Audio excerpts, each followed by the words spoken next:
आजच्या आपल्या या पहिल्या आदिवासी साहित्य संमेलन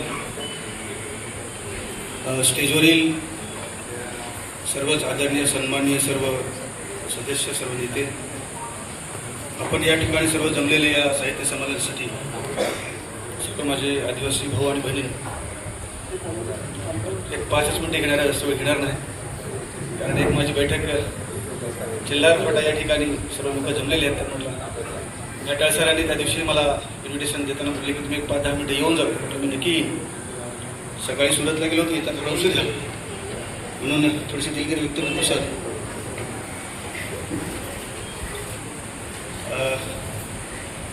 सरांनी सांगितलं की पहिलं संमेलन का ते 1990च्या आसपास ते भरलं होतं. कशामध्ये का? पालघर. पण त्याच्या फारसा आपल्याला काय त्याची फारशी कल्पना, कारण तेव्हा मी 7वी-8वीमध्ये शिकत असतो. परंतु आजचं हे जे पाऊल, मी फारशा घाटाळ सरांना ओळखतो, म्हणजे साहित्य सरांना तर ओळखतोच, परंतु त्यांना फारशी माझी ओळख नाही. आपण नक्की ओळख करून घेऊया. परंतु खूप चांगलं पाऊल आपण उचललेलं आहे. सर म्हणतात ते बरोबरही आहे की पूर्वी आपला एखादा शिक्षित आदिवासी बांधव असेल तर त्याच्या शेजारी आमचं लुगडं लावलेले आपले सुडकं लावलेली माझी आई आणि माता जर उभी राहत असेल तर त्याला ते वेगळं वाटायचं. आणि मग आता आम्ही टी-शर्टवर लिहायला लावलो की गर्वसे का हो आदिवासी जे आहेत. निसर्गाचा नियम आहे, म्हणजे परिवर्तन हा निसर्गाचा नियम आहे, तो परिवर्तन होत राहतं. सूर्य रोज उगवताना काही ना काही नवीन घेऊन उगवतो. हे जग वेगवान आहे, या जगाला वेग आहे, म्हणून आपण आपलंही वय वाढत जातं ना. प्रत्येक त्याला वेग आहे, त्याला कोणी रोखू शकणार नाही, ते वेगवानच राहणार. परंतु जसं सरांनी सांगितलं, पूर्वी आपल्या आजी ज्या माता भगिनी आहेत ज्यांचं शिक्षण नाही, परंतु ते आजी आपल्या संस्कृतीवर आधारित ते गाणी गात आहेत, ते कुठेतरी आता लिखित स्वरूपामध्ये आलं पाहिजे. आपल्याला आठवत असेल, म्हणजे आपण शाळेमध्ये असताना ते वाचनामध्ये बहिणाबाई चौधरी त्या दळत असताना त्या उभी गायच्या, कविता गायच्या. अशिक्षित होते, तसं आपल्यातही आहेत, अशिक्षित आहेत, परंतु त्यांच्याकडे जे लिटरेचर आज आहे ते आपण कुठेतरी तो वारसा जपला पाहिजे. 4थी मुंबई सरकारने घोषित केलेली आहे. तर 4थी मुंबईमध्ये हे आमचं साहित्य किंवा हे आमचं लिटरेचर किंवा जे काही आमचं पारंपरिक जे संस्कृती आहे ही 4थ्या मुंबईमध्ये कुठे, म्हणजे काय म्हणतात आपल्या भाषेमध्ये, भासली तर जाणार नाही ना, कुठे लोक तर पावले जाणार नाही, त्याची भीती पण मला आहे. म्हणून मला मंत्रालयामध्ये काही आमदारांनी मला प्रश्न विचारला की आमदार महोदय, तुम्ही वाढवण बंदराच्या विरोधात काय एवढा आहात? म्हटलं मी विरोधातच आहे. ते होईल नाही होईल या नंतरचा भाग, ते होईल तरी पण मी विरोधातच आहे. माझे स्टेटमेंट विरोधातच राहणार, कारण माझी पूर्वीपासून सुरुवातीची भूमिका आहे, माझा विरोध आहे, ते विरोधच आहे. उद्या जर मी म्हणालो की नाही आता ते झालं पाहिजे, तसं होतच आहे, तर काय सांगितलं, साला आमदार विकला गेला की काय? ते विनोद निगोलेत कधी घडणार नाही, म्हणजे तुम्ही शोधा, ते होणार नाही. माझा बांधव दिसेल की नाही ही भीती आहे मला.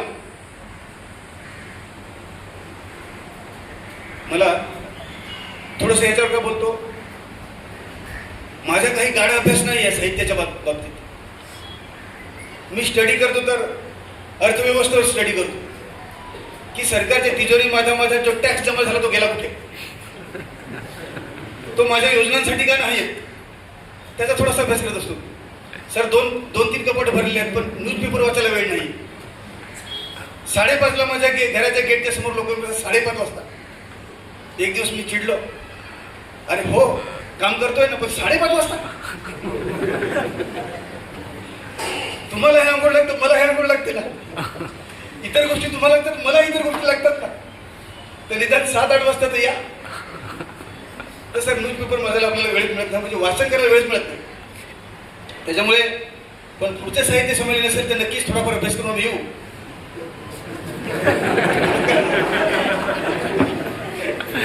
राजकीय अभ्यास आहे गाडा साहित्याच्या बाबतीत. पण हेच सांगू आम्ही, कारण सर्वच आदिवासी बिरसा मुंडा होऊ शकत नाही, त्यांच्यापैकी सर्वच राघोजी वगैरे सर्वच होऊ शकत नाही ना. तसेच साहित्यामध्ये पण साहित्यिक सर्वच नाही होऊ शकणार. वेगवेगळ्या सेक्टरमध्ये वेगवेगळ्या आपलं प्रवीण दाखवणार. जसं सरांनी पॉलिटिक्समध्ये दाखवलं, कोंबाडे साहेबांनी पत्रकारितेमध्ये दाखवलं, इतर बसले सर्व पत्रकार, आम्ही सुद्धा पॉलिटिक्समध्ये आहोत. आजचा माझा जो विषय आहे, जो समोर, तो 1945 पासून माझ्या या कडेकापर्यंतला डोंगरात दऱ्यातला माझ्या आदिवासी बांधव जमिनीसाठी लढतो. तो विषय माझ्यासमोर आता मोठा आहे की प्रकल्प नाही केले, पैसे जमा झाले सुरतमध्ये. सर, माझ्या आदिवासी बांधव जमीन इथे कसतो आणि पैसे जमा झाले सुरतमध्ये का? कारण तेव्हातला माझा जो आदिवासी बांधव होता तो शिक्षणापासून कोसो दूर होता. डॉक्युमेंटरी प्रूफ पाहिजे, तो आमच्याकडे नाही आहे, तो तर त्याच्याच नावावर आहे. मग 1945ला माझ्या एका भावाने, माझ्या बांधवाने, एक आंब्याच्या झाडाखाली एक आंब्याचे कच्चं फळ पडलेलं होतं, ते उचललं. तर त्या भावाला, त्या आंब्याच्या झाडाला दोरीने पाय वरती बांधून लटकवलं आणि त्याला फटके मारले. 1945. आता 2007 मध्ये ही घटना घडली.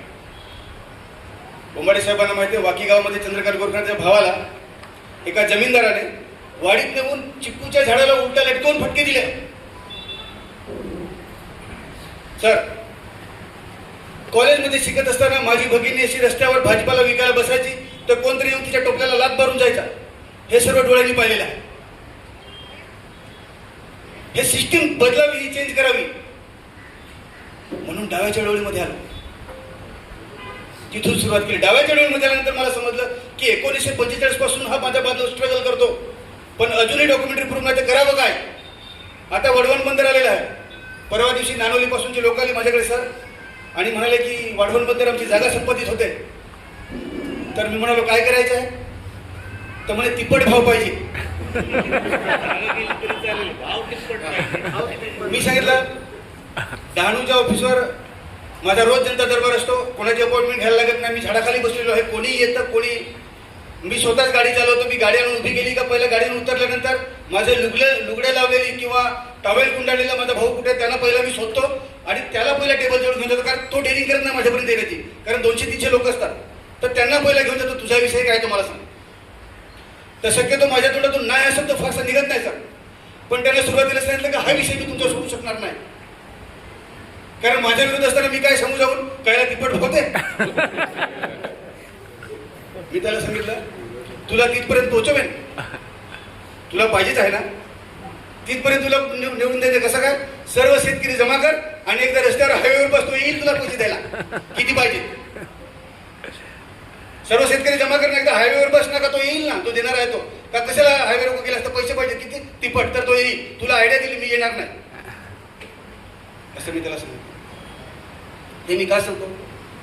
याच्या माध्यमातून तरी माझं आपल्याला हेच म्हणणं, मला सांगणं आहे की इथून बाहेर गेल्यानंतर आपण रोखू शकतो. सर, वाढवण बंदर अजूनही रोखू शकतो. विधानसभेच्या पायऱ्यांवर ओरडलो, सभागृहामध्ये ओरडलो, काय केलं, मोर्चेकडे सर्व काढले, तरी सुद्धा ज्या किनारपट्टीचा जो बांधव आहे, मच्छीमार बांधव तो आमचाच आहे, त्याचे घर पहिलं बुडणार, त्याला काही पडली नाही. तर आता मी किती ओरडू ताई, मी आता किती ओरडू? असं नाही की माझ्या टेकडीवर घर आहे तर खालच्याच्या बुडतोय म्हणून मी टाळ्या वाजवतो. उद्या माझ्या बुडणार आहे, तेव्हा कोण? आम्ही जगलो, आमचे आई वडील जगले, आम्ही जगलो, येणाऱ्या जनरेशनचं काय? त्या जनरेशनला पण आपल्या साहित्याचा उपयोग झाला पाहिजे. उद्या हे पुस्तकामध्ये बांधलं गेलं पाहिजे. कंडक्टर साहेब पुढे गेले, हात वरती करा. आम्ही कॉलेजमध्ये जायचो तेव्हा ते कंडक्टर तिकीट फाडायचे, पास पंच करून द्यायचे. मी आता त्यांना पहिले रिटायर झाले का नाही म्हणून 1 वर्ष राहिले. गुड. त्यांनी या पुस्तकामध्ये आपल्या महालक्ष्मी मातेची स्टोरी, पूर्ण इतिहास, आणि खरंच असला पाहिजे. तिथे कोणतरी ट्रस्टी, कोणतरी आता देशमुख म्हणे आहे, कोणतरी आहे, मला तर माहित नाही, मी या गोष्टीमध्ये लक्ष देत नाही. देशमुख आहे का कोणतरी?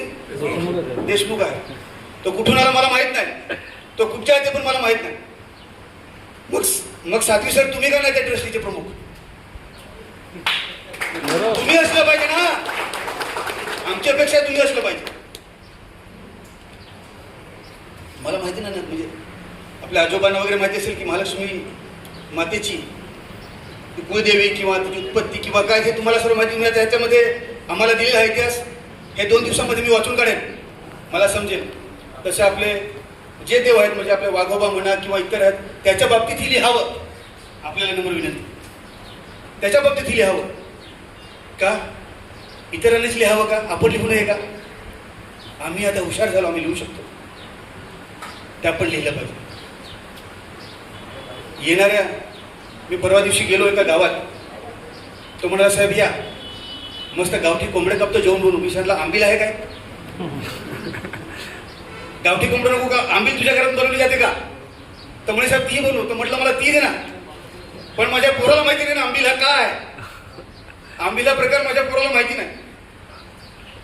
माझ्या घरामध्ये असे फोटो लावले सर्व प्रतिमा आहेत. छत्रपती शिवाजी महाराज, भगतसिंग, सुखदेव, राजगुरू, अशफाकुल्ला खान, चंद्रशेखर आझाद, सुभाषचंद्र बोस, बिरसा मुंडा, राघोजी भांगरे, आपले इथे सर्व. आणि त्याच्या बाजूने आपला हिरवा, नंतर ते हिमाय वगैरे हे सर्व लावून ठेवलेत. का तर माझा पोरगा इंग्लिश मीडियम मध्ये शिकतो तरी पण त्याला रोज दाखवते फक्त आपले देव आहेत. त्याला समजलं पाहिजे ना, नाही तर त्याला कळणार नाही. हे पण आपलं साहित्य आहे, हे पण सुद्धा येणाऱ्या जनरेशनला भविष्य काळामध्ये माहिती असलं पाहिजे, ते आपण त्यांना सांगितलं पाहिजे. पेशाचा विषय इथे काढला ते माझ्याकडे त्यांनी मला निवेदन दिलेलं ठीक का आहे.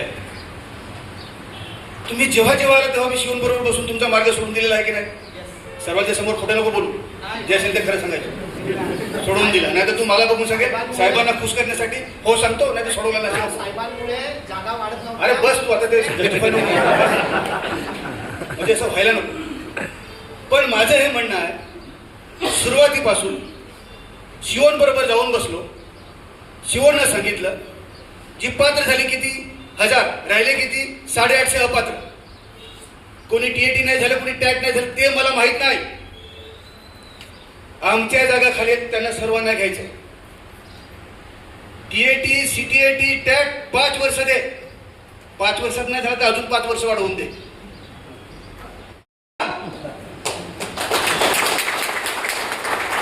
जिथे कायद्यामध्ये बसत नाही तिथेच आम्ही आहोत. तू बदलला कायदा, मला काय त्याची पडलेली आहे. माझा हक्क आहे, माझा अधिकार आहे ना त्या जागेवर. तर मी त्या जागेवर बसेल असा कायदा बनव ना तू. मी तुला पुढे काय सांगतो, बरोबर की नाही? मी त्या जागेवर बसू शकेल असा तू कायदा बनव. दुसरं मला काय सांगू नको. मी ठाम होतो. मग तुमच्यामध्ये लीडर कोणी व्हायला सांगितलं रे? नोकऱ्या करायच्या ते लीडर कशाला होता? एक तो मोवळे, कोण रे तो मोवळे दामू, काय लीडर कुठे गेला आहे का त्याचा पत्ता? अरे जाऊ दे कुठे, पण लीडरगिरी कशाला करायची? शिक्षक आपल्याला सरकारी सेवेमध्ये जायचं आहे ना. उद्या जर केसेस झाले तर तुम्हाला नोकरी मिळेल का? नाही मिळेल. मग लढण्यासाठी आम्ही आहोत ना. कोण इथे? बेलकर सर आहेत, मी आहे, ताई आहेत, सर आहेत, सर्व आम्ही आहोत ना. तुम्ही कशाला लीडर होता? त्याच्यामध्ये लिडरशिपमध्ये ह्या लोकांनी डिवाइड केलं. आपली जी ताकद होती ना ती डिवाइड केली. आणि मग इंग्रजांच्या नीतीप्रमाणे हे गेले. मग त्यांना तर समोर त्यांना तर बरोबरच आहे ना, डिवाइड अँड रूल. त्यांना तर ते बरोबर, त्यांना हेच पाहिजे. एक आदिवासी संघर्ष समिती बनवली का अशा जे जे विषय येतील त्याच्यावर आपण लढू. भले असतील, वेगवेगळ्या पॉलिटिकल पार्टीमध्ये असतील, वेगवेगळे झेंडे असतील, त्याच्या खांद्यावर वेगळा, माझ्या खांद्यावर वेगळा झेंडा असू दे, संविधानिक अधिकार आहे. पण समाजासाठी आम्ही एक तुम्हीच अध्यक्ष व्हा, मी सांगितलं. तुषार साहेब म्हणतात नाही निकोल साहेब तुम्ही झालं पाहिजे. आम्ही ते सांगतो गाडीला जुंपलेलं बैल आहोत, तू सांगतो तुला वाघ आहे.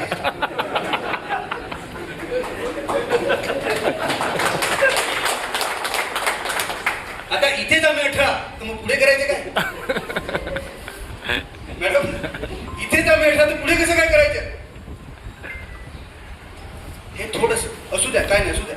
18 तर 18, पण 18 फक्त 18 लिडरच नाही पाहिजेत ना.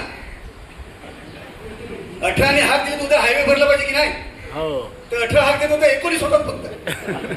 एकच वाढतो. 19 जानेवारीचं माझं आंदोलन तुम्ही पाहिलं असेल कदाचित. तेवढंच बोलून मी संपवतो. का आपण हे करू शकतो. आपण जर ठरवलं तर करू शकतो. वाढवण बंदर पण रद्द करू शकतो आजही. लोकांची मानसिकता झाली का केंद्र सरकार हे तुम्हाला वाढवून बंदर तुम्ही सांगाल की साहेब काय बोलतात. मी तुम्हाला सांगतो उद्याचा हा फार मोठा अजगर आहे. अख्खा पालघर जिल्हा नाही गिळला तर अजून माझ्या आता 48 वर्ष आहे. अजून तर आहे बिचारा आहे ना, जम वाटतो की नाही अजून आहे. 20 वर्षांनी तुम्ही मला परत विचारा का त्या काशाच्या साहित्य संमेलनामध्ये साहेब तुम्ही बोलला होता सर. JNPTची हालत बघा, लोक रडत आहेत. म्हणून लढू न शेवटपर्यंत. आपण बिरसा मुंडांचा आदर्श घेतो ना, राघोजी भांगरेंचा आपण आदर्श घेतो. तर मला असं वाटतं लढलं पाहिजे, कारण तो किनारपट्टीचा भाग कमी आहे, आपण जास्त आहोत. डोंगर राहतील का याचा भरोसा नाही, डोंगर राहतील का नाही याचा भरोसा नाही. म्हणून फक्त एवढंच बोलतो.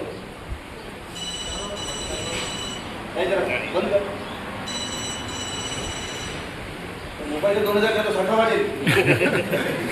तर जेव्हा आम्ही कलेक्टरकडे गेलो त्यांना आम्ही सांगितलं की आमचे पैसे अजून मिळाले नाही, अजूनही रोज भांडतो, तर आम्हाला 7/12 तरी आमची नोंद झाली पाहिजे.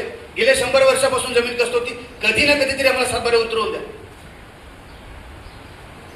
कलेक्टर मॅडमने सर्व आम्हाला लिखित स्वरूपात दिलं सर. सर्व मागण्या हे मान्य केलं. काल आमची बैठक झाली तर 1319 दावे आणि वर्ग जागा वगैरे अशी जी आहे ती 1319 दावे सांगतो आम्ही अंमलबजावणी सुरू केलेली आहे. मी सांगितलं नाही याच्या पुढची मीटिंग तुम्ही 15 दिवसांनी लावा. 1.5 लाख फॉर्मची अंमलबजावणी तुम्हाला करायची. किती? 1.5 लाख फॉर्म आम्ही भरायला सुरू केलं तर लाखाच्या वरती जातील. तर सांगतो हे नियमामध्ये बसणार नाही, म्हणूनच तर आम्ही पाय आलो ना. नियमामध्ये बसत नाही म्हणून आम्ही पाय आलो नियमात बसवायला. आता कसं बसवायचं बघा, नाही तर पालघर पासून मुंबईला जाईल, सर्व मंत्री फरफडे तिकडे हवेला येतील. आम्ही शेतकऱ्यांना असा शब्द दिलाय सर की एका फाईलमध्ये जर 100 फॉर्म असतील तर 99 फॉर्मचे कागद वाटप झाली ना, एक जरी राहिला तर त्या एका शेतकऱ्यासाठी पण 70,000 लोक मी रस्त्यावर उतरवणार, तुला न्याय मिळून देण्याशिवाय गप्प बसणार असं शेतकऱ्याला मी सांगितलेलं आहे. हे करू शकतो की नाही? म्हणून वाढवून बंद रद्द करू शकतो. मानसिकता अशी झालेली आहे का केंद्र सरकारच्या आहे रे, ते होईलच रे, नाही तर जेलमध्ये टाकतील, नाही तर असं होईल, ही मानसिकता झालेली. पण मला वाटतं मी किनारपट्टीच्या पण लोकांना सांगितलं का तुम्ही एक व्हा, तर आम्ही पुन्हा सर्व आमदार, आजी माजी, जिल्हा परिषद, पंचायत समिती सर्व आम्ही एकत्र येऊ आणि आमच्या समाज बांधवांना सांगू की एक दिलाने एक मुखाने हम एक आदिवासी एक हे असं सांगून आम्ही सुद्धा उतरू रस्त्यावर आणि हे वाढवून बंद रद्द करू असं मी त्यांना बोललो. आता बघूया काय होतं. माझी लढाई मी लढतो आहे, परंतु साहित्य संमेलनाच्या माध्यमातून मी आपल्याला सुद्धा सांगू इच्छितो काही लढाई फक्त एक त्या दोघांची नाही, ही आपली सर्वांची आहे. तरच आपली संस्कृती, आपली परंपरा, आपले जे काही आपलं साहित्य हे आपण टिकून ठेवू शकतो. नाही तर चौथ्या मुंबईमध्ये आपण हरवले जाऊ. आणि आज मी सरांना पर्सनली ओळखतो, काशात तो बेलकर सर कुठे आहे आम्ही पर्सनली ओळखतो. उद्या एकमेकाला कोणी पर्सनली ओळखू शकणार नाही अशी परिस्थिती निर्माण होईल. आम्ही सांगतो पालघर जिल्हा आमचा व्यवस्थित आहे, शांत आहे. आम्ही मस्त, आम्हाला जमीन मिळेल आहे, त्या जमिनीमध्ये चांगलं भात अन्न पिकवतो, आम्ही खातो, आम्ही व्यवस्थित जगतोय. हा पालघर जिल्हा आम्हाला जसा तसा राहू द्या असं आम्ही सरकारला सांगतोय. म्हणून पुनश्च या संमेलनाला शुभेच्छा देत असतानाच मान्यवरांना सांगेन सर याच्यामध्ये आपण खूप पुढाकार घ्यावा. घाटाळ सर आहेत, बरं वाटतं आम्हाला की आमच्यातून सुद्धा आज लेखक साहित्यिक तयार होतात. आम्ही प्राऊड आहे, आम्हाला झालं पाहिजे. आज ते उद्या फक्त पालघरपुरती मर्यादित न राहता त्याची ओळख संपूर्ण देशभरामध्ये होईल अशा प्रकारचे प्रयत्न आपण करावा. आम्ही तुमच्या बरोबर आहोत. एवढंच बोलून या ठिकाणी थांबतो. धन्यवाद.